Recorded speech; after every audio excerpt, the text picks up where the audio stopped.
Boa noite, professor Ibiratã. Salve, meu caro colega Daniel, como é que estás? Saudade de ti, Bira. Ficou uma semana sem se falar praticamente. Exatamente, é tempo, né? É tempo. Tempo voa, né? É verdade, é verdade. Estamos aqui cada dia se reinventando mais, né? É verdade, Bira. Olha, cada dia mais, Bira. Estamos recebendo aqui o Christian, foi nosso aluno Monteiro Lobato. Seja bem-vindo. O Christian está sempre acompanhando nossas lives aqui. É sempre um prazer te receber.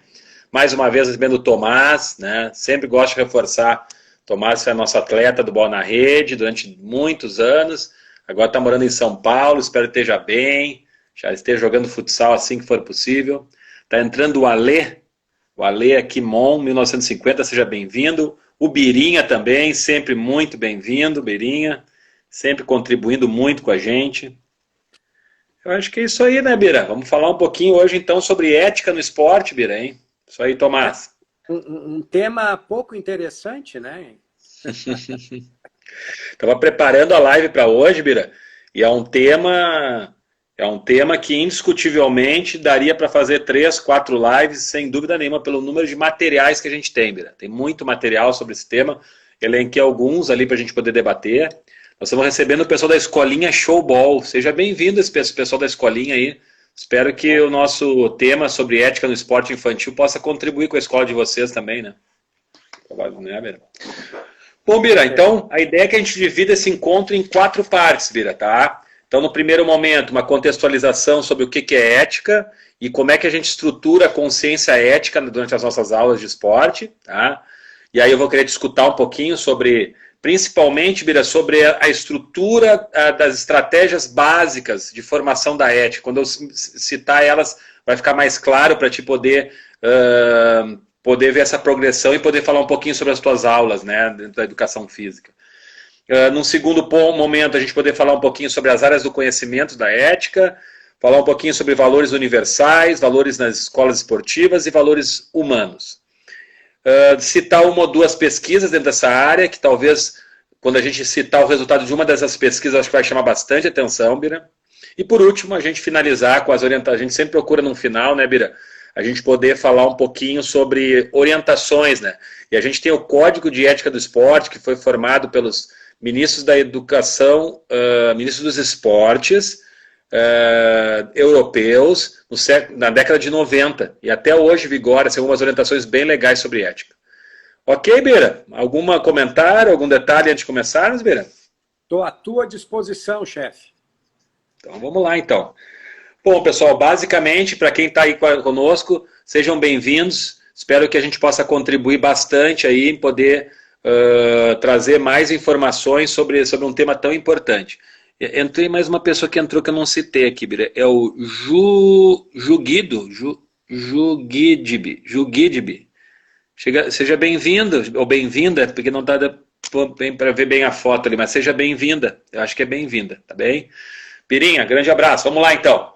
Bom, Bira, basicamente, o que é ética? Ética, então, é um conjunto de regras e preceitos de ordem de valor, né, de um indivíduo, de um grupo social, de uma sociedade.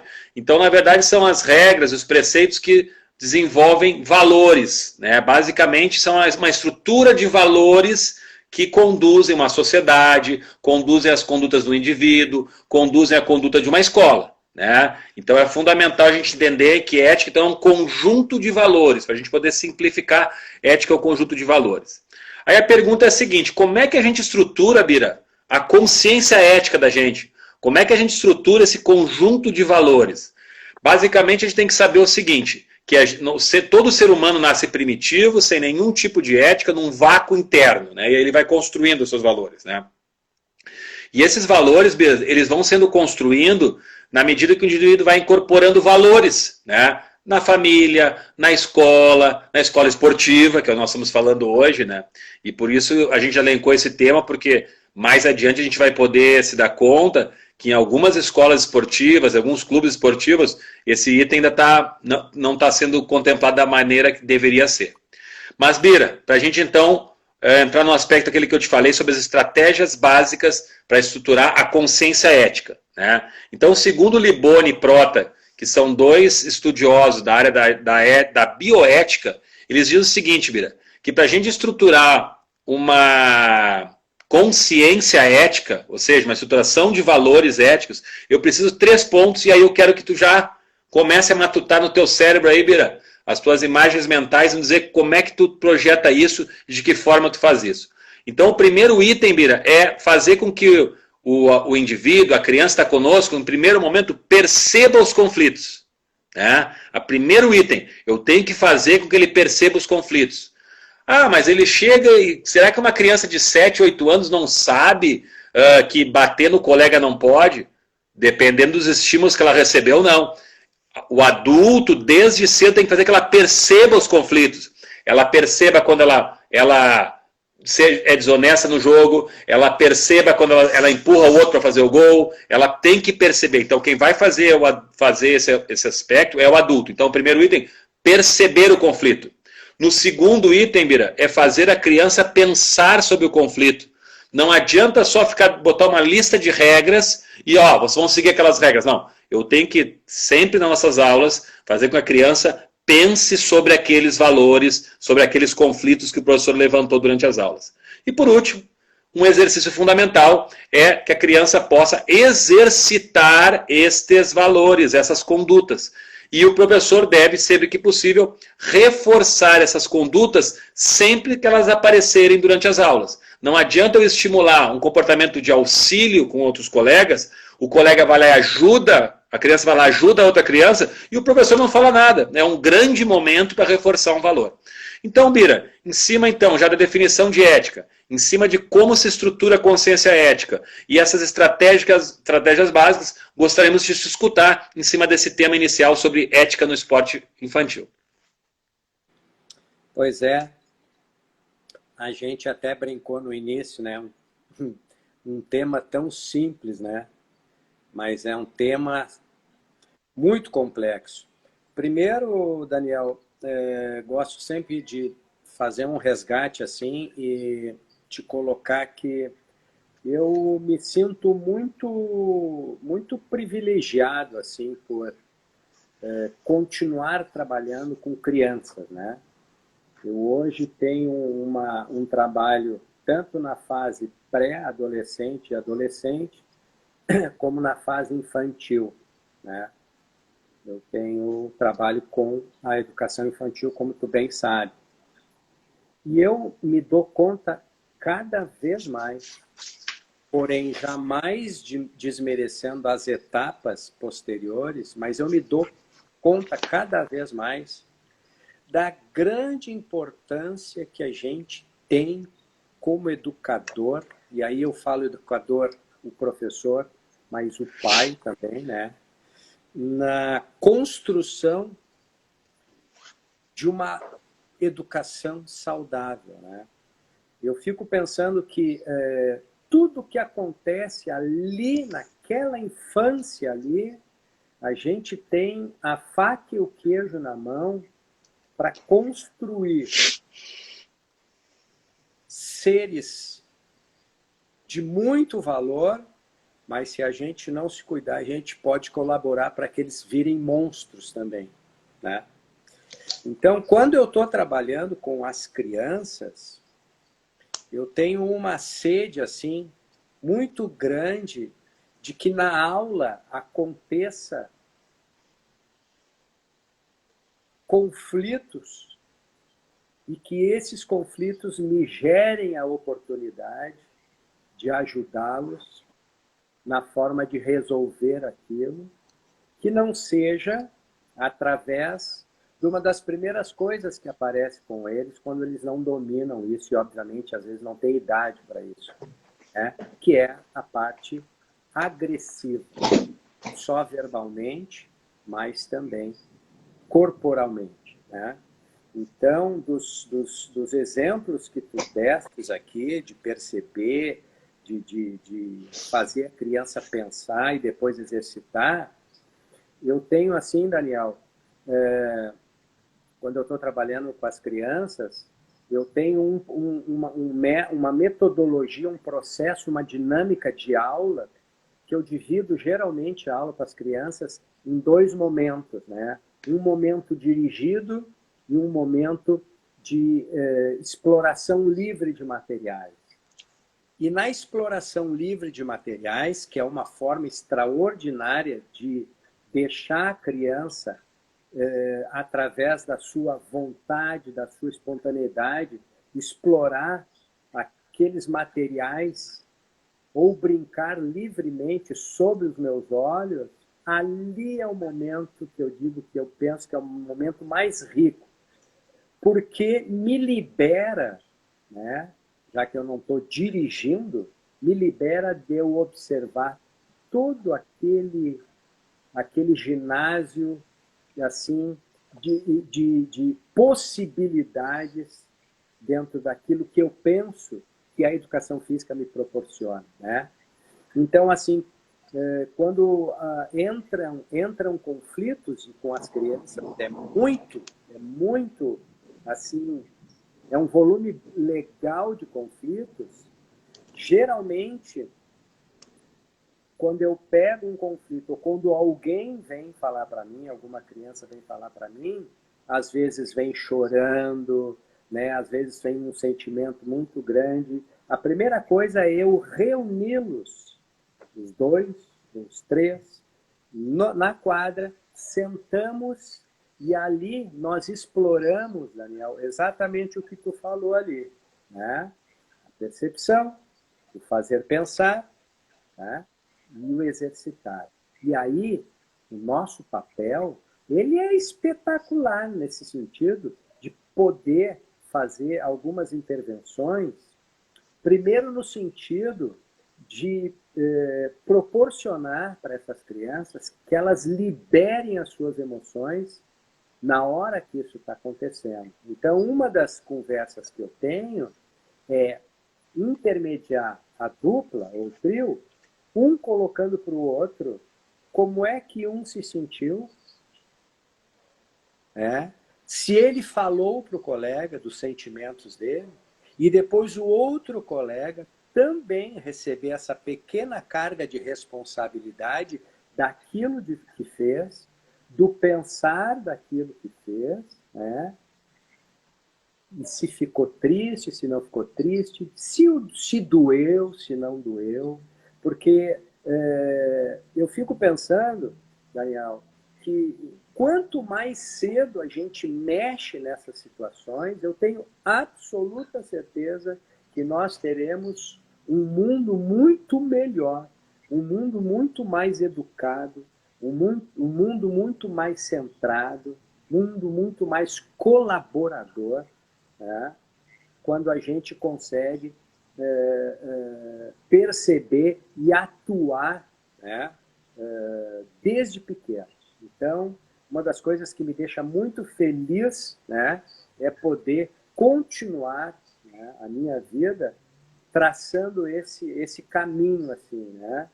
Então, por enquanto eu vou por aí, Daniel.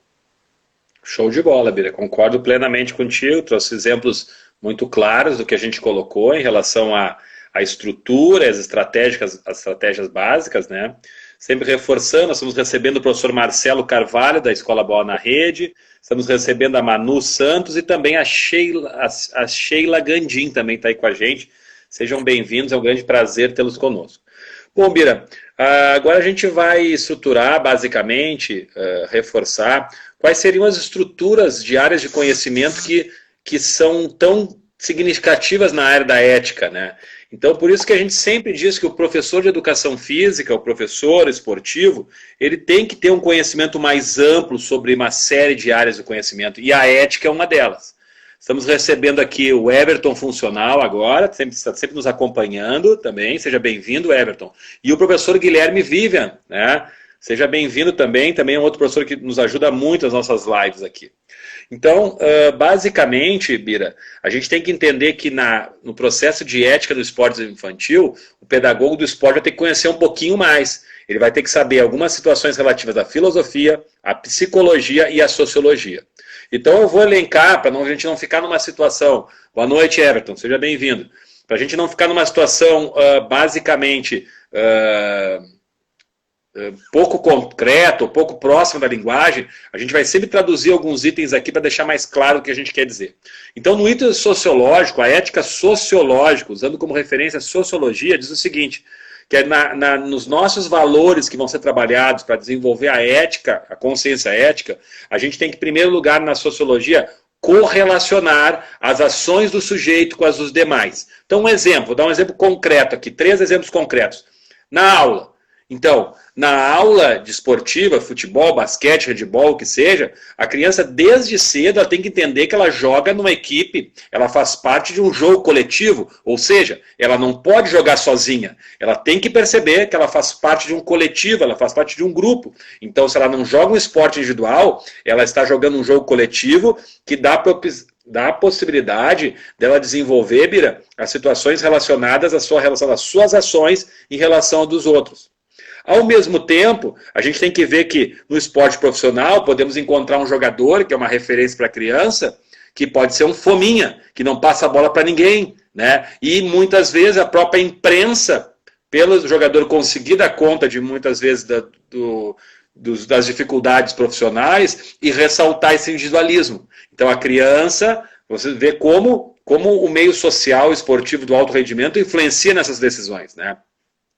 E se a gente levar isso, Bira, para a proporção do que nós estamos vivendo hoje da pandemia, né, é indiscutível, Bira, se nesses últimos 80 dias só tivesse ido trabalhar as pessoas que realmente, Bira, fossem essenciais e 70% das pessoas em qualquer estado do Brasil tivessem ficado em casa, não tivessem pensado só no seu umbigo, provavelmente nós já estaríamos, como está a Espanha e Itália, já num processo já avançado, né, inicial, a China totalmente, de convívio social normal. Mas como as pessoas têm uma percepção individualista, que só pensa no seu umbigo, né? Tem muitas pessoas que teriam condições de ficar assim em casa, né? Claro, tem algumas talvez não tivessem condições, mas um número significativo de pessoas saiu de casa porque não quer, para não ganhar um pouco menos do que ganhava.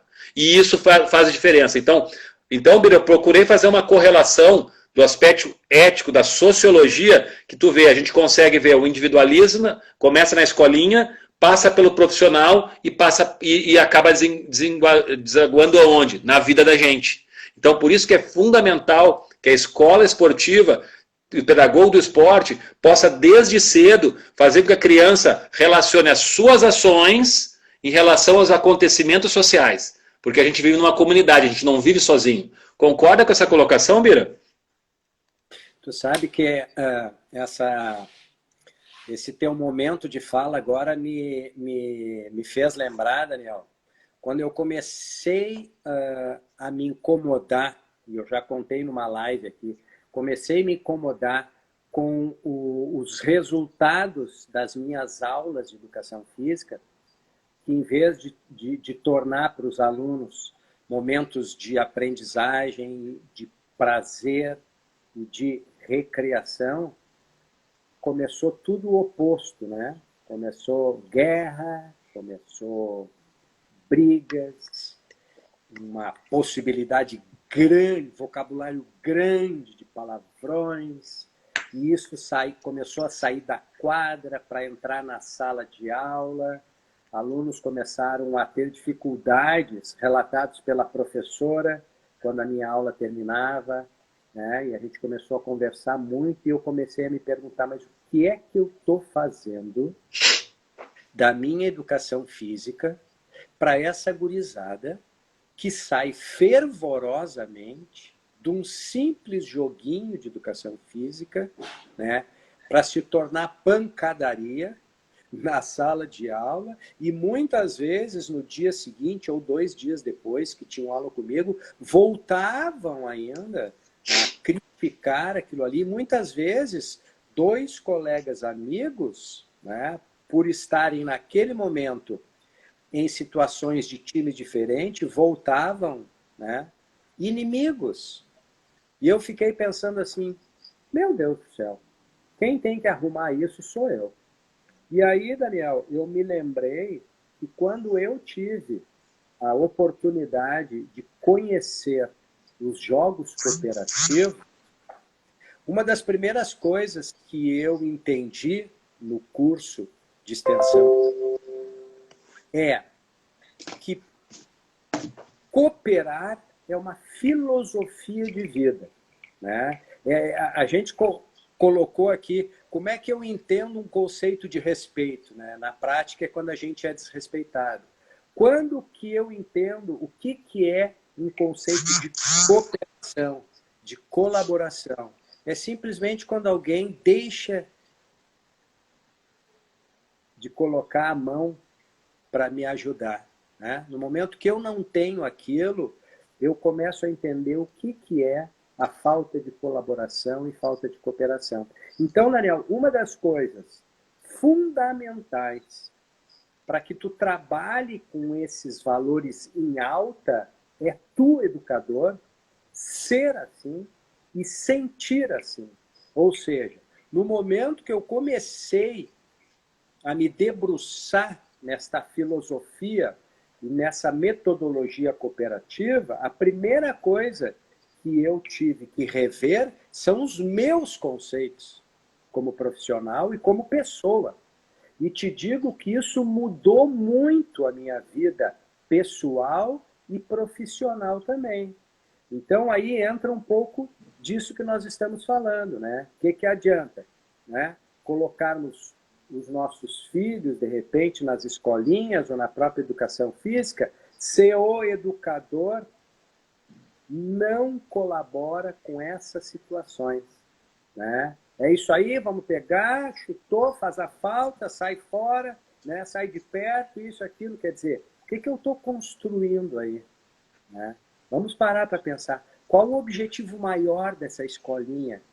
Qual o objetivo maior da minha educação física? É formar o quê? Vamos pensar nisso, né? O que eu quero com a escolinha? Onde eu quero chegar? Né? Eu quero chegar aonde? A formar o quê aí? Eu acho muito bacana. A gente tem que ter isso muito bem esclarecido, né? Porque nós estamos trabalhando com seres humanos. Pais depositam toda a sua confiança no nosso trabalho. E às vezes, muitas vezes, além de educar os filhos, nós temos que se ajudar a educar os pais também, que entram nesse baile todo, achando que aquilo ali é final de campeonato, final do mundo e etc, etc. Né? Então, estou colaborando, vamos indo. Por enquanto, estou pensando dessa forma aí. Maravilha, Bira.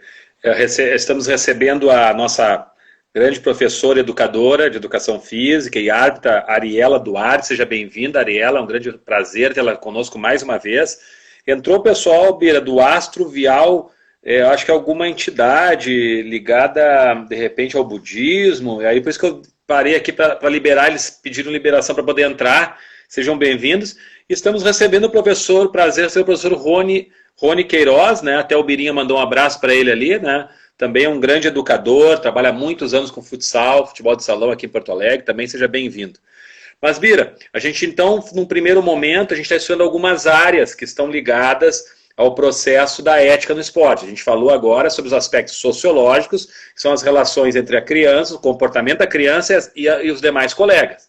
Isso é fundamental para a estruturação da consciência ética coletiva, do viver em coletivo. Mas tem um outro item importante, Bira, que está relacionado ao item da parte ética, ligado à filosofia, Bira. A filosofia ela contribui na parte ética no esporte quando define a base para saber lidar com os critérios de julgamento de certo e errado, justo e injusto. Bom, eu trouxe alguns exemplos aqui a gente falar sobre isso, Bira. Então, basicamente aqui, é certo num jogo de futsal de criança o professor ficar solicitando que a criança fique provocando a outra, né, dizendo coisas para a outra, tocando no outro ali, desestabilizando emocionalmente o outro? É certo isso, Bira? Um segundo momento, é certo, tá no caminho correto a gente desenvolver a consciência ética de uma criança quando o professor pede para a criança se atirar para simular uma falta? Isso é desenvolver a consciência ética, Bira? É ético o professor dizer para os alunos que vai botar um menino fora de idade para a gente ter mais chance de vencer a partida? Isso desenvolve a consciência ética das crianças, Bira? Então eu trouxe 3 exemplos de itens que estão ligados a esse processo de aprender a lidar com o certo e errado e o justo e o injusto. Se o professor esportivo, desde cedo, começa a estimular as crianças a ter atitudes para ludibriar o árbitro, atitudes para provocar o adversário, ou atitudes para observar uma incoerência de colocar uma criança fora de idade, bom, então nós estamos aí falando de alguns aspectos que parecem tão longe da gente, mas estão muito próximos, né? E por último, Bira, dentro desse aspecto, falamos do aspecto sociológico da ética, o aspecto filosófico da ética, e tem um item para finalizar as áreas de conhecimento que contribuem com a ética no esporte, nas escolinhas, e aí tu vai poder falar muito bem, porque tu trabalha muito bem com isso, né, Bira? Tem os aspectos ligados à psicologia, né? Que é uma busca da origem, a compreensão dos seus comportamentos, das suas ações, né, Bira? Então a gente tem no esporte, como ele lida muito com a emoção, lida muito com situações que estimulam muito os nossos hormônios, né? Muitos nossos processos cerebrais se desenvolvem, né?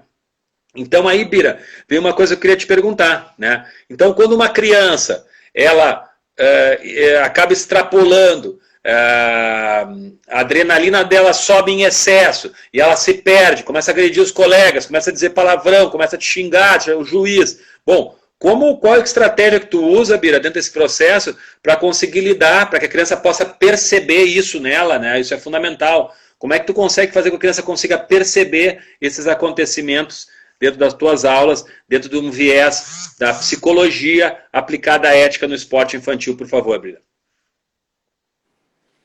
Pois é. Vamos voltar àquela questão de não termos nenhuma receita de bolo, né, Daniel? Eu penso que o que diz muito para mim, assim, é o momento em que acontece certas situações, né? Então, de repente, o que eu fiz ali pode não servir no período seguinte de aula, né? E dessa forma, né? Então, isso é uma das coisas que a educação tem de legal, né? A gente nunca é o mesmo para, às vezes, as mesmas situações, né? Que é a questão da falta de respeito, enfim. Mas talvez aqui a gente esteja falando, nos teus exemplos, das condutas antiéticas, né? Aquilo que seria o contraponto daquilo que nós temos como tema. E não tem como fugir das condutas antiéticas.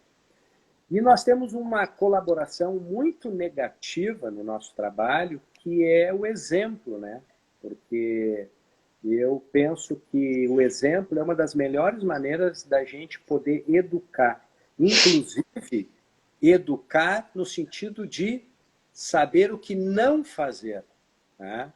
E aí, a gurizada assiste certas atividades esportivas na televisão, por exemplo, e querem projetar aquilo no dia seguinte na educação física, né? Nossa, eu tenho visto isso assim em simples atividades coletivas da educação física, eu percebo muito isso. Mas como é que tu entra por trás, dando um chute por trás num colega teu, numa quadra de cimento, assim, assado? Não, Bira, eu tinha que tirar a bola dele, papapá. Mas dessa forma, aí ele me relata, não, mas a gurizada aí, a gente vê os jogos todos os dias na TV, a gente está vendo isso, tu acha correto isso? Não, até não acho. E por que tu está fazendo isso? Né? Então, Daniel, eu penso assim que não é estratégia, mas uma das coisas que a gente não pode fugir é dar para esse aluno dados de realidade. Mostrar para ele que aquilo que eu penso que é certo, existe um povo em cima de uma situação também falando que aquilo é certo. Eu tenho absoluta certeza que muitas vezes ele sabe o que é certo e o que é errado. O que acontece para tomar uma postura errada é aquilo que envolve ele. Muitas vezes a família, né? Muitas vezes o seu professor, muitas vezes os seus colegas, né? Então, eu não trabalho com castigo, viu, Daniel? Mas eu trabalho com aquilo que eu fui educado. Merecimento. Né? Ou seja, se eu estou me comportando de uma certa forma, se eu estou tendo atitudes de uma certa forma que não é legal, eu não mereço estar ali ou fazendo aquilo ali.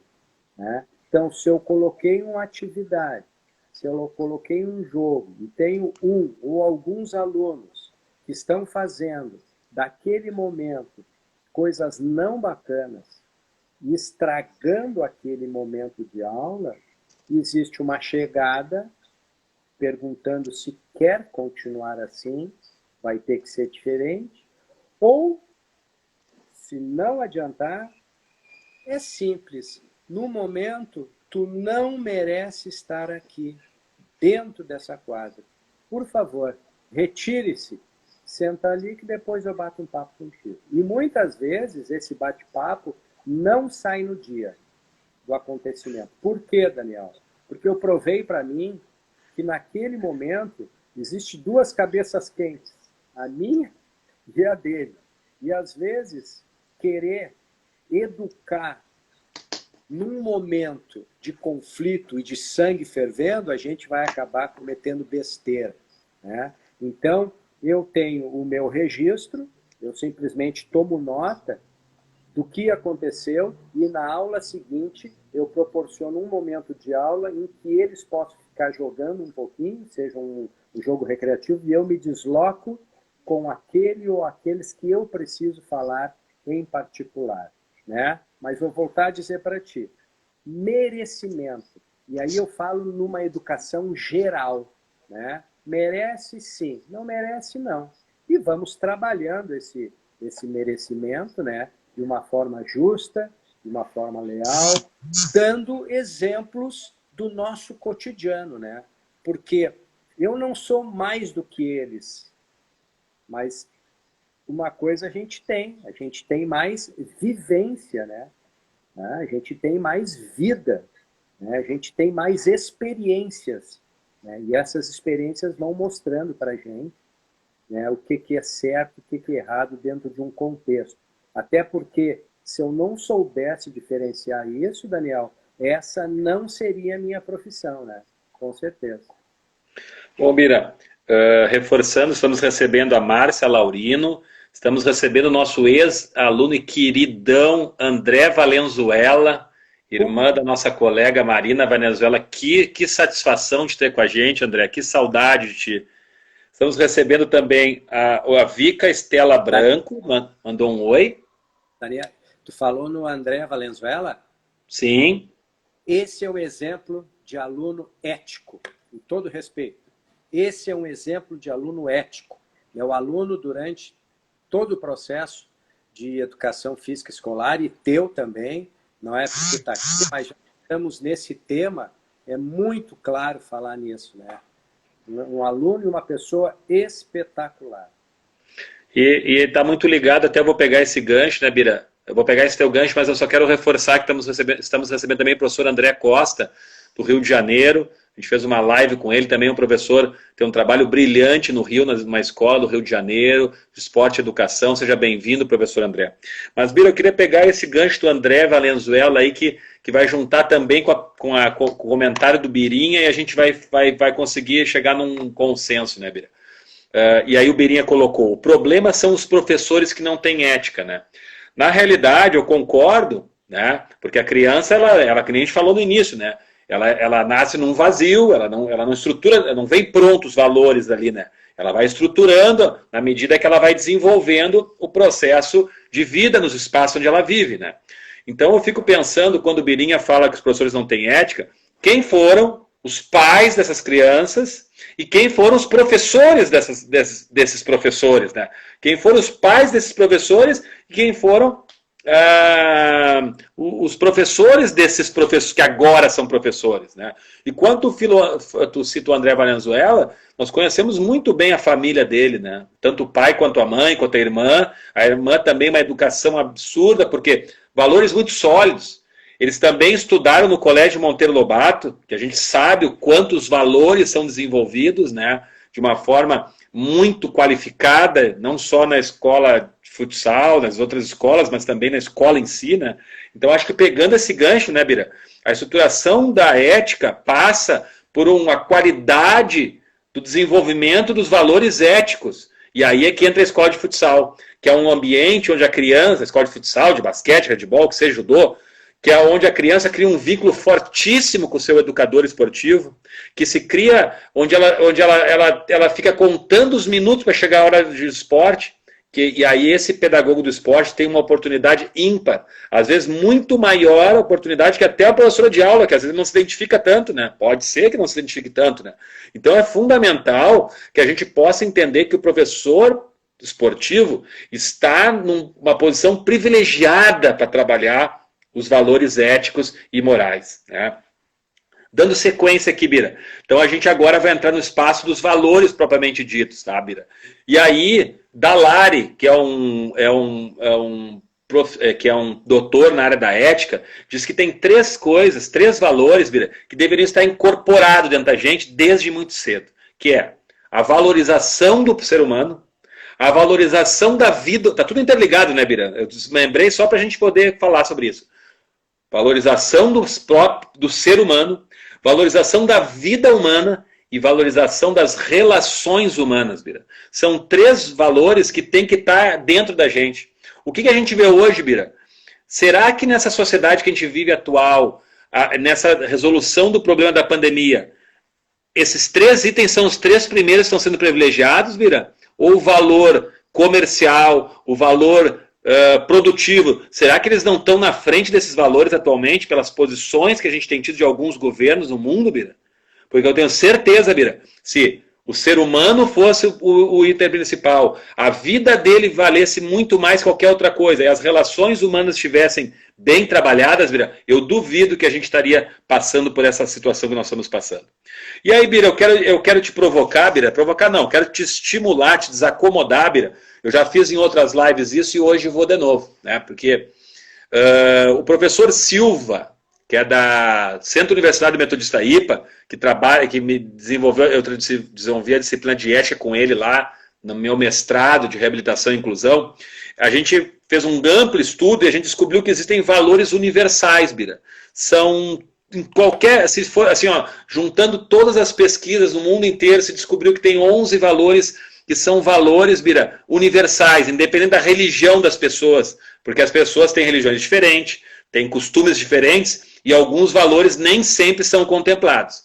Então, basicamente, assim, Bira, eu vou te citar os 11 valores que deveriam estar diariamente nas aulas de esporte, diariamente trabalhar nas escolas e diariamente trabalhar nas casas das pessoas. E queria que tu falasse de um deles, tá, Bira? Então, o professor Silva diz o seguinte, Bira, que os valores universais, responsabilidade, sinceridade, diálogo, confiança, autoestima, criatividade, paz, amizade, respeito, justiça, cooperação e compartilhamento. Eu sei que todos são fundamentais e importantes para ti, Bira. Mas qual desses ou quais desses tu gostaria de destacar, Bira, que tu tem o costume de trazer à tona na tua aula, trazer e retrazer na tua aula, para a gente poder, então, tentar trazer essas situações de conceitos teóricos para a prática, para o dia a dia das tuas aulas e, de repente, temos aqui profissionais também dessa área que trabalham com pessoas que, de repente, vão poder pensar um pouquinho, fazendo imagens mentais dos acontecimentos da sua vida corriqueira. Por favor, professor Ubiratã.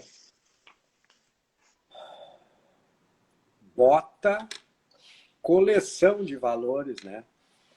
Mas elencar, colocar eles numa ordem, por exemplo, não existe possibilidade, né, Daniel? Como tu mesmo falou. Todos eles importantes, todos eles fundamentais para a gente ser alguém, né? Ser alguém respeitado, né? Mas, voltando a um pouquinho à tua fala, esse tema ele me traduz assim uma necessidade, Daniel, cada vez maior de rever os nossos conceitos, né? A gente tem cada vez mais que apontar o dedo para a gente em vez de estar apontando o dedo para o outro. Assumir responsabilidades da importância de trabalhar com pessoas, né? Da importância de saber tratar as pessoas. E eu não acredito que um bom tratamento que um profissional possa dar para o seu aluno, falando especificamente agora do nosso trabalho, eu não acredito que um bom tratamento a gente pode dar para o nosso aluno se a gente não tiver o mínimo de um conhecimento de nós mesmos, né?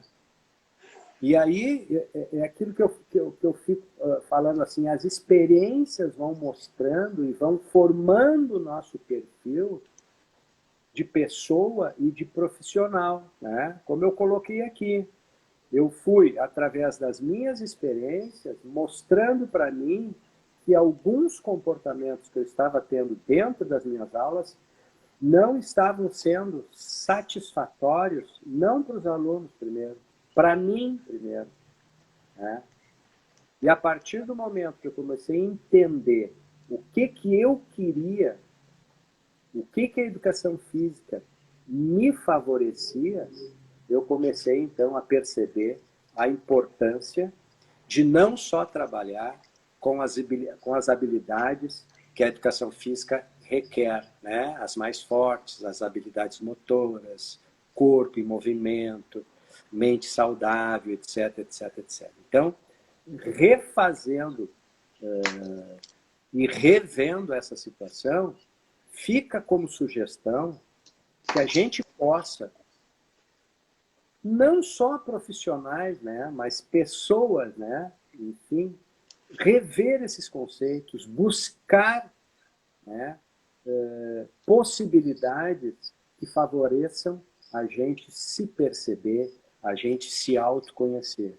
Porque no momento que a gente começa a entender das nossas emoções, né, das nossas dificuldades, daquilo que a gente precisa melhorar, e sempre tem coisas para melhorar, tudo à nossa volta vai melhorando. E aí cai o trabalho também, né?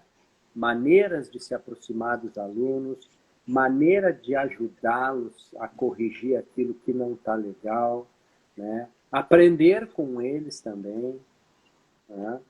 Então, eu cito aí, Daniel, né, nessa tua lista, uma coisa que eu falo sempre, principalmente quando eu começo o ano letivo com as crianças, com a gurizada maior, tu bem sabe disso, que nenhuma aula de educação física começa comigo no pátio ou na quadra. Todos eles vão para a sala de aula comigo e ali a gente faz um contrato de trabalho. Ou seja, ali a gente faz as nossas combinações, né? Aquilo que é lei e aquilo que é regra, né? E cito exemplos das coisas que eu quero falar para eles. E uma delas é a confiança, Daniel. Eu penso assim que, como eu já tive na minha vida pessoal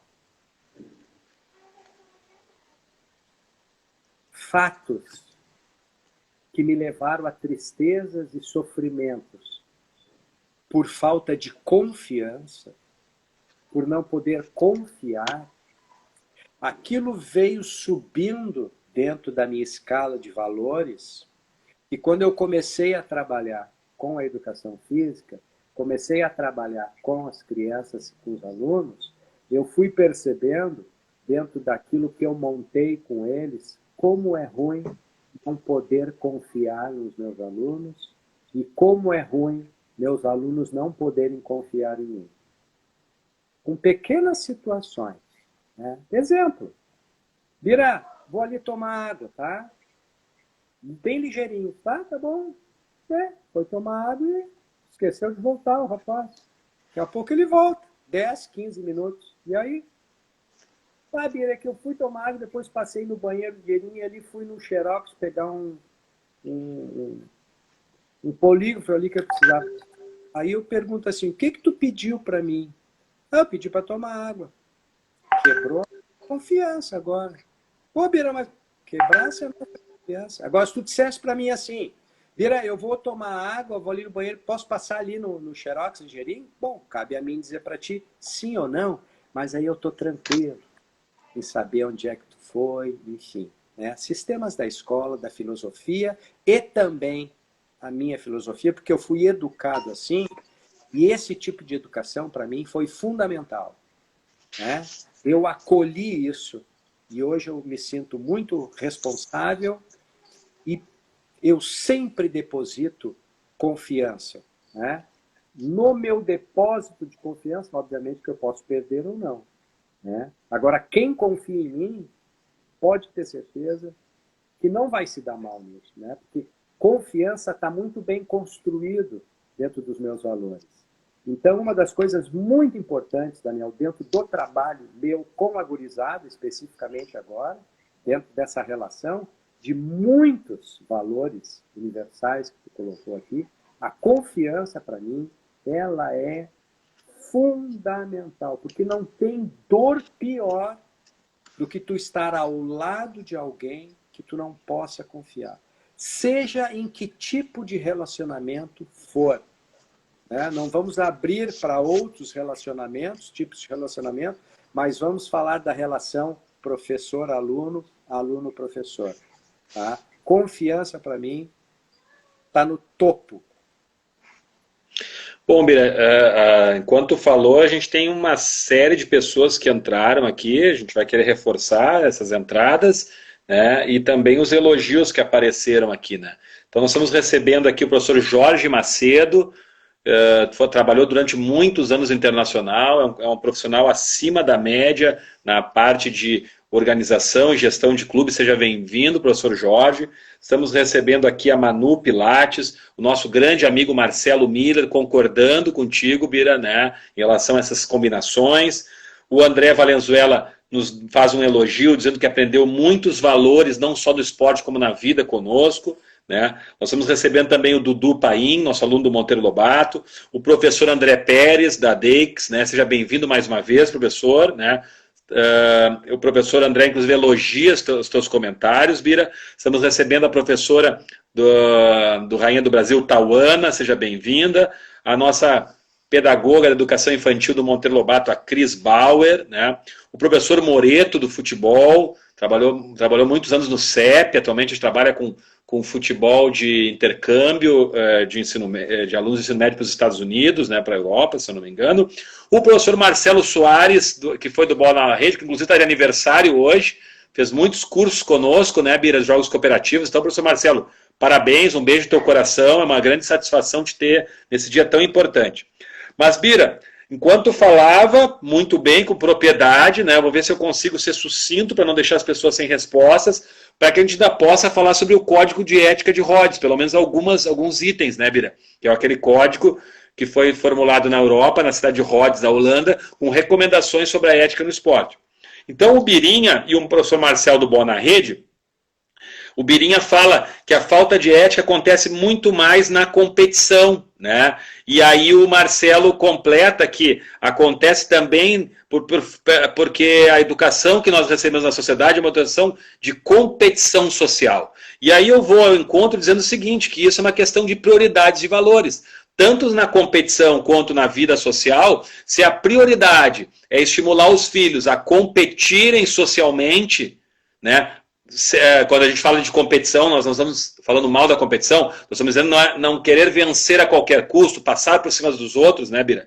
Então, o nosso problema, Birinha, na competição esportiva, está nos valores em relação às prioridades de valores. Se a prioridade de valores de uma competição esportiva de crianças é vencer, Tu deixa de lado uma série de fatores em relação a fatores humanos, desenvolvimento, aspectos emocionais.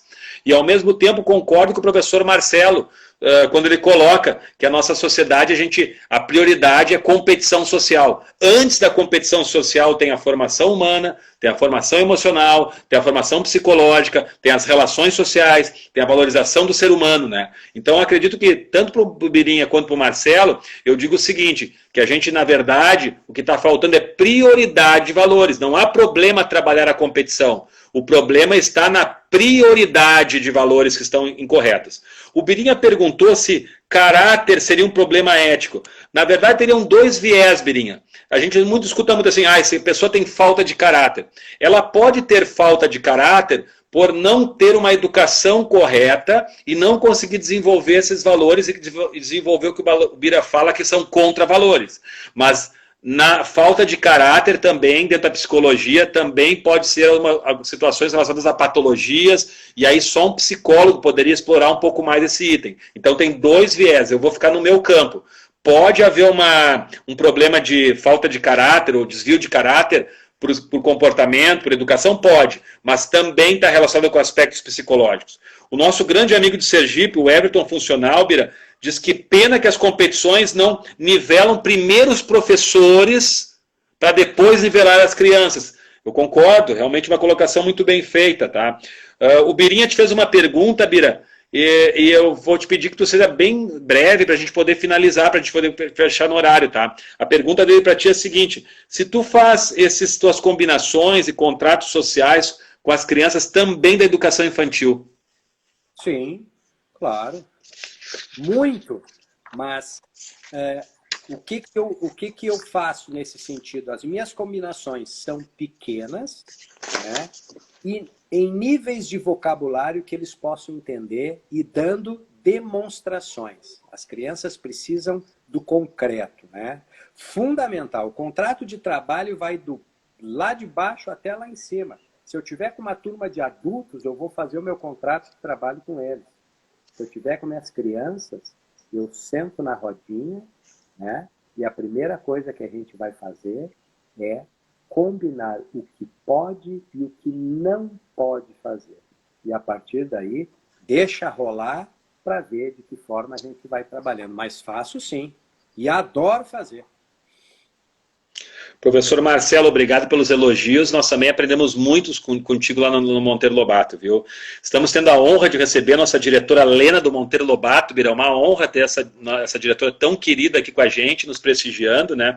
Então, Bira, como nós temos 5 minutos para finalizar a live na nossa combinação, tá, Bira? Então, vamos fazer o seguinte, para que a gente não deixe as pessoas que estão assistindo ficar sem ter, pelo menos, o conhecimento dos principais itens, são 8 itens, Bira, da proposição da ética do esporte, que lá na Europa eles chamam, na realidade, de espírito esportivo, né? Então eu vou citar esses 8 itens pausadamente aqui, Bira, e aí vou te pedir então que tu possa fazer o fechamento da live, se tu quiser também falar sobre algum deles, vai sobrar um tempinho para isso, tá? Então, basicamente, Bira, o código de ética que foi formulado numa reunião em 1992, na cidade de Rhodes, na Holanda, que formulou o código de ética do esporte que vigora no mundo inteiro, né, ou deveria vigorar no mundo inteiro, ou seria uma referência, diz o seguinte, que ter espírito esportivo, Bira, número 1, acima de tudo, é respeitar as regras do jogo.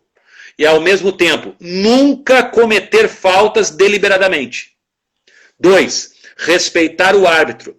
3, aceitar as decisões dos árbitros. 4, reconhecer a superioridade dos adversários em caso de derrota.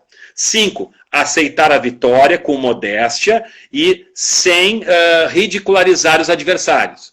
6, competir de igualdade de condições com o seu oponente. 7, recusar ganhar através de qualquer meio ilegal. E 8, manter a dignidade durante todos os momentos, recusando a violência física e verbal e buscando ter equilíbrio emocional. Então, Bira, da minha parte, eu espero que a gente possa ter contribuído e que esses esse debate ele esteja apenas iniciando aqui nossas redes sociais, tá? E poder discutir. Então, Bira, se quiser falar, teriam ainda uns 3 minutinhos, 4, Bira, para te falar, se quiser falar um pouquinho sobre algum desses itens e fazer o fechamento, por favor, da nossa live, Bira. Talvez, Daniel, estivéssemos falando aí do fair play, né? Que é considerado como a ética no mundo dos esportes, né? Bira, só um parênteses. O fair play da FIFA, ele tem como referência os documentos da Carta Olímpica e também desse documento do Código Ética de Rhodes, tá, Bira? Só para complementar. Perfeito. Tantos exemplos que a gente tem aí, né? De atletas que fazem um bom uso do fair play e depois não consegue sair do estádio, né? Sai sobre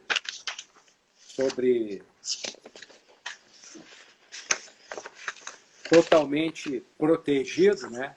Porque tomou uma atitude que é a atitude que em princípio a gente espera. Mas, Daniel, assim, uma das coisas que a gente precisa também deixar claro para as crianças e para a gurizada que quando estamos jogando num momento de um time contra o outro, de que forma a gente pode ir educando essa galera para eles poderem entender que eles são adversários de momento, mas não são inimigos, né? E eu sempre digo assim, que geralmente a disposição que eles têm dentro da sala de aula, quando eles estão sentados, muitas vezes são em duplas, né? Uma classe ao lado da outra, ou 4 classes, em grupinhos, né? Parcerias, enfim. Quando eles descem para a educação física, muitas dessas parcerias que estavam lá na sala acabam ficando um em cada time, né? E às vezes, aqueles 2 que estavam sentados ali, um período antes, por jogarem em times diferentes, acabam tendo grandes conflitos e podem provocar ali um momento de raiva, de briga, de indignação, né? E perdem um pouco dessa amizade e a gente procura lembrá-los que esse não é um processo que o esporte quer, né? O esporte quer ao contrário. Mesmo jogando em times diferentes, eles possam continuar sendo amigos, né? E isso é um processo de trabalho. A gente não vai fazer, não vai falar, né? Isso vai acontecer hoje mesmo, né? E eu fiquei pensando numa das coisas que colabora muito na possibilidade que eu falo de aprender através do exemplo, né? Muitas vezes, principalmente nos Jogos do Monteiro, ou nas Olimpíadas do colégio, enfim, a gente acaba colocando o time dos professores a jogar contra o time dos alunos, né?